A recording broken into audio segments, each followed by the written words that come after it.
Base de dados do DSM, método DMA. Fique nesse vídeo até o final e entenda como eu consegui simplificar mais de 1.300 páginas do DSM para ser utilizado em apenas 3 consultas. Então, vamos lá. Para quem não me conhece, eu sou Marco Araújo, sou médico, né, com mais de 10 anos de experiência e trago aqui a minha base de dados, o que eu construí para facilitar o estudo, a análise e a aplicação do método, né? A aplicação do DSM, de todos os critérios que estão lá dentro, elencados nas mais de 1.300 páginas do DSM. Então, vamos à aula. Eu estou trazendo aqui para você a minha base de dados, como eu fiz para estruturar. Então, você vai ver aqui a base de dados, né, que é o método que eu utilizei para a criação do método DMA. Desenvolvedor, Dr. Marco Araújo, né, que sou eu. Aqui está o meu código, o meu registro, né, dentro do conselho. Então, CRM 22614, né? Aqui a versão do DSM, que é o DSM-5-TR, que ele já está atualizado, então todo o banco de dados, tudo aquilo que eu estruturei para a aplicação clínica já está. O curso é o DSM Diagnóstico Ágil, que você encontra já na plataforma Hotmart, e o método que tem dentro do curso para aplicação prática, né, você tem o método DMA, que foi desenvolvido por mim. Você não vai encontrar nada parecido hoje no mercado. Aqui é realmente para você colocar em prática tudo o necessário para, em 3 consultas, você conseguir fazer a avaliação sindrômica de todo o DSM e ter segurança no seu diagnóstico, ter segurança na tua avaliação, né? Então, a gente tem, e eu trago dentro do curso toda a base teórica e o método, né, de aplicação.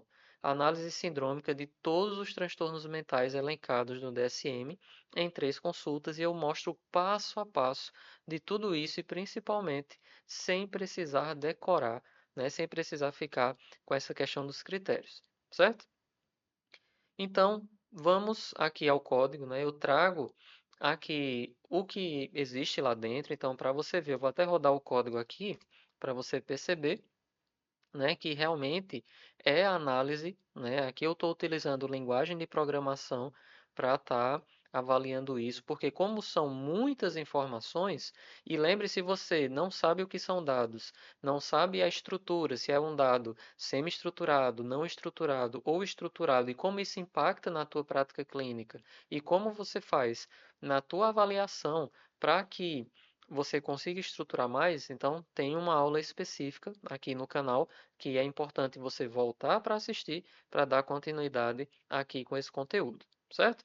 Então, o curso, né, que tem na Hotmart, o método, então isso aqui para você ver que realmente está dentro da codificação. Se você ver aqui, veja que tem um sinalzinho verde aqui, ó, um tique, e tem aqui 0 segundos, né, que foi o tempo que ele demorou para rodar.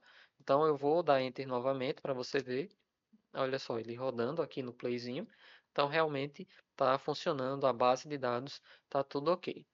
E a base de dados DMA, ela pode ser utilizada com as seguintes funções do método. Então, isso aqui, não se preocupe, né, que essas funções aqui você não vai precisar utilizar, certo? Você não vai precisar saber linguagem de programação. Eu só estou mostrando como eu cheguei no meu método, certo? Então, eu tenho o método DMA, eu agrupei todo o DSM, avaliei todas as características, todos os critérios um a um de todos os transtornos do DSM. Eu já fiz isso por você e eu percebi padrões. Então, eu tenho o quadrante sindrômico, a cronologia dos transtornos e o triângulo diferencial. Então, isso aqui eu explico passo a passo dentro do curso. Não se preocupe em relação a isso, certo?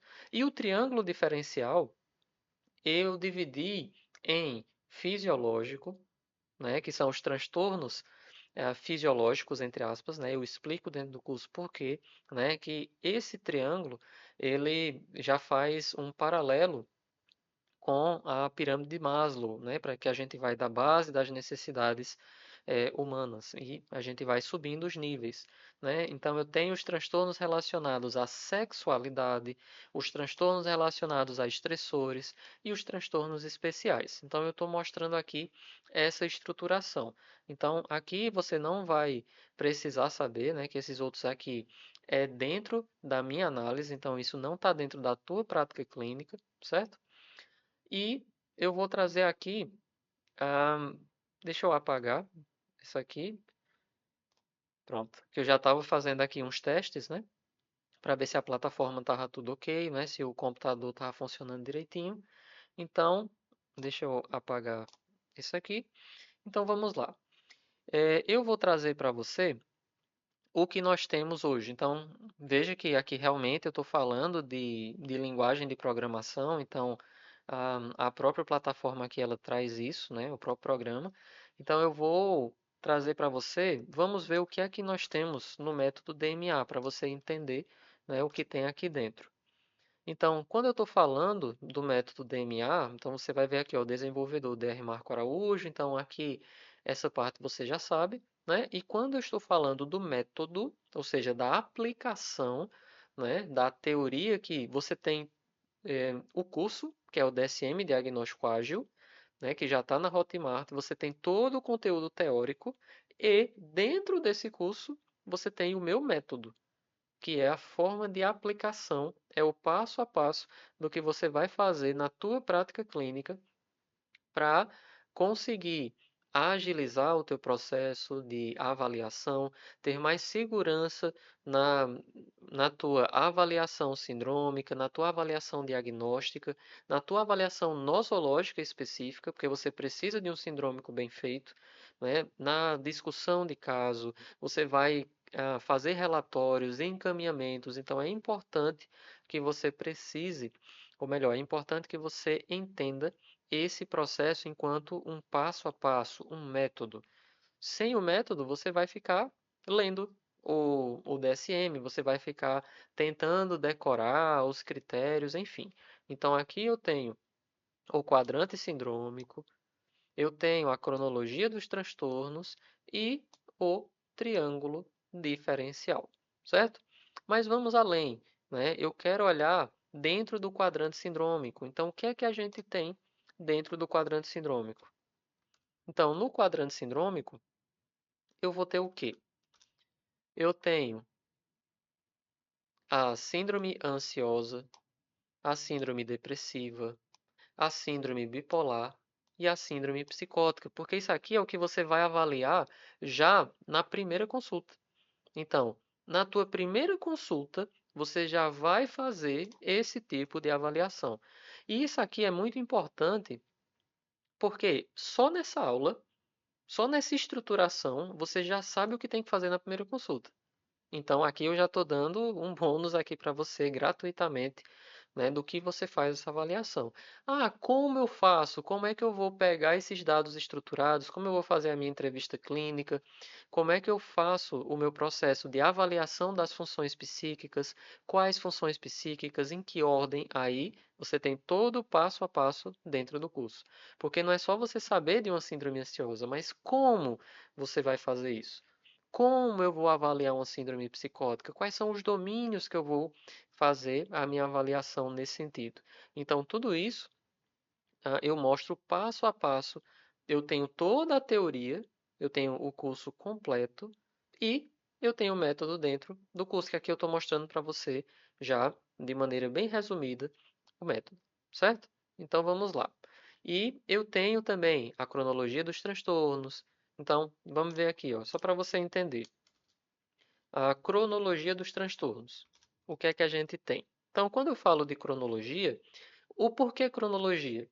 A cronologia, ela está relacionada a realmente um relógio. Então, você vai ver o ciclo, um círculo. Dentro do curso você vai entender isso bem direitinho. Mas imagine, eu tenho um transtorno do neurodesenvolvimento, né? Eu passo por um transtorno da personalidade, que geralmente se dá ali na transição, né? Final da adolescência, fase adulta. Nesse período também é onde eu começo a ter mais os transtornos por uso de substâncias. Eu posso iniciar isso na infância e adolescência, mas o que a gente vê muito comum é na fase mais adulta, né, está relacionado aos transtornos. Então eu já tenho alguns anos de atuação em CAPS AD, né, álcool e outras drogas, e eu tenho isso muita experiência nesse sentido e abordo isso bem direitinho dentro do curso também, as diferenças, o que é um transtorno por uso, o que é um transtorno induzido por substância, né, como a gente faz o diagnóstico diferencial, as dificuldades nesse processo diferencial. Então, tudo isso a gente vê os pormenores bem direitinho. Então, respire, né? E aí, o que é que a gente tem? Os transtornos neurocognitivos, né, que é a síndrome demencial ou as síndromes demenciais. Então, nesse sentido, você percebe que a gente tem uma cronologia. Então, eu saio ali do nascimento, então, gestação, nascimento, infância, eu passo pela adolescência final, né, início da fase adulta, né, a fase adulta, e geralmente a terceira idade, a velhice, que é onde a gente tem os transtornos neurocognitivos. Então, perceba que o DSM ele fica muito mais fácil. Eu trago um dado que é um dado não estruturado, né? Se você ainda não sabe, mas o DSM ele é um dado não estruturado porque ele é texto, né? E eu já fiz essa conversão em um dado estruturado para que eu fizesse a análise, reconhecesse os padrões. Eu analisei todos os transtornos do DSM, critério por critério, né? E para isso também me auxiliou a minha formação em análise de dados, que é o que eu estou trazendo para você. Então, o método DMA, ele tem muito da minha vivência, da minha experiência, da minha análise de dados, que os dados, lembrando, são informações que eu pego, sinais, sintomas, histórico do paciente, aquilo que você observa, comportamentos, histórico familiar, né, evolução clínica. Então, tudo isso a gente precisa padronizar. Muito bem. Só que além da cronologia dos transtornos, eu também tenho o quê? Eu tenho o triângulo diferencial, né? Assim, então vamos ver o que é que tem dentro do triângulo.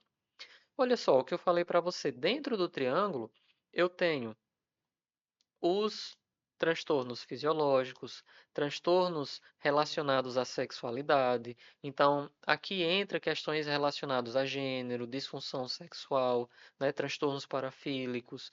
Então, tem condições relacionadas a estressores, né, na verdade, a parte dos transtornos especiais. Então, tudo isso eu exemplifico bem com calma, tudo relacionado direitinho. Então não se preocupe que você vai entender, existe uma estruturação. Então, aqui dentro, a gente tem mais de 10 síndromes que precisam de uma avaliação e poucas pessoas fazem a avaliação desses quadros, né? E eu trago isso muito ah, compartimentalizado e estruturado para facilitar o teu entendimento, para facilitar a tua prática clínica e, mais ainda, a evocação desses conteúdos. E mesmo que em algum momento você não lembre todos os conceitos, mas por estar estruturado, você vai perceber que qualquer mínimo contato já dá um gatilho na sua mente para a sua utilização. Você vai trocar todo o DSM e na tua prática clínica, na tua folha de evolução, você vai fazer uma figura, né, que eu ensino no curso, relacionada ao quadrante sindrômico, à cronologia dos transtornos e ao triângulo diferencial. E só isso você já vai ter acesso, né, a todo o DSM na tua prática clínica. E depois você vai só conferir alguns critérios específicos ou não, né, que a gente não trabalha com decorar, certo? Então vamos lá. Feito esse processo, né, eu trago para você que o quadrante sindrômico, né, ele 70% dos transtornos das síndromes maiores é o que mais se apresentam na prática clínica, por isso que a gente vê já na primeira consulta. Na segunda consulta, a cronologia e na terceira consulta, o triângulo diferencial. Então, eu trago passo a passo para você, não se preocupe quanto a isso, né? Então, Vamos aprofundar. Ah, o que é que nós temos dentro da síndrome ansiosa? Então, quando eu vou ver a questão da ansiedade, o que é que tem lá dentro? Bom, então eu tenho o transtorno de ansiedade de separação, então mutismo seletivo, fobia específica, transtorno de ansiedade social. Então isso aqui, se você for no DSM, você vai perceber isso, né? Ah, o que é que eu tenho dentro dos transtornos do neurodesenvolvimento? Então, o que é que eu tenho lá? Então, eu tenho transtorno do desenvolvimento intelectual, atraso global do desenvolvimento, transtorno do desenvolvimento intelectual, deficiência intelectual não especificado. Então, aqui eu fiz essa análise de todo o DSM justamente para facilitar. É aqui onde está o diferencial que vai fazer com que você tenha uma prática clínica muito mais objetiva, muito mais clara, né? E com um DSM desmistificado, e você vai estar pronto e apto para a sua utilização, certo? Então, muito bem. Eu tenho essas condições e eu vou mais a fundo. Então, agora eu quero saber.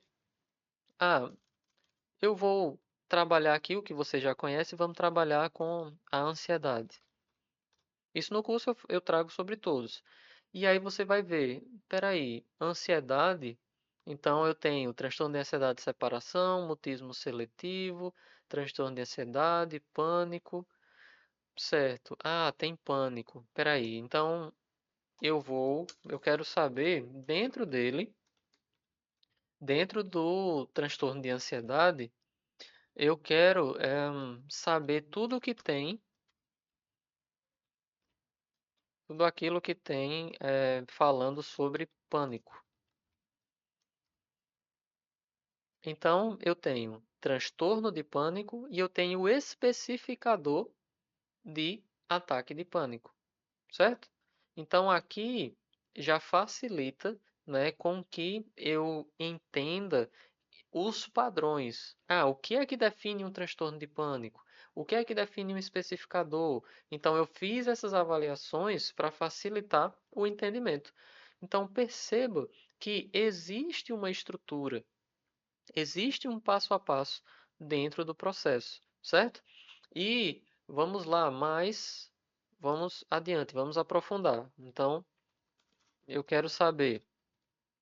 Pronto, agora eu quero saber, dentro de ansiedade, né, que é o que a gente está trabalhando, eu quero entender um critério.